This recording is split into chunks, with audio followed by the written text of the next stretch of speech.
In this example, we are given that the sine of theta is 3/5 and the cosine of theta is greater than 0, which means it's positive, and we want to find the secant of theta. First, recall that the secant of theta is the same thing as 1 over the cosine of theta. So that means that if we can find the cosine of theta, we can find the secant of theta. So that's what we'll do. The next thing we want to recall is that sine squared theta plus cosine squared theta is always equal to 1. So those are the two identities we're going to use. In the second equation, we can insert the sine of theta, which is 3/5, and solve for cosine of theta.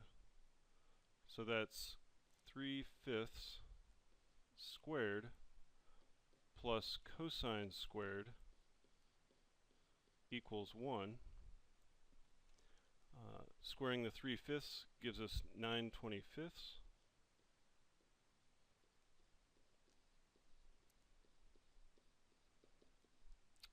And subtracting the 9/25 over to the right side gives us that cosine squared theta is 1 minus 9/25 or 16/25.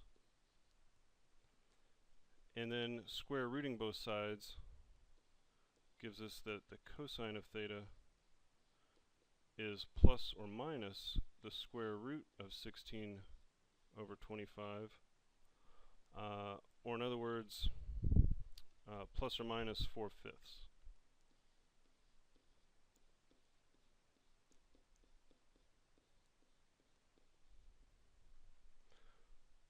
But we were told that cosine of theta is greater than 0, so therefore it's got to be the 4/5.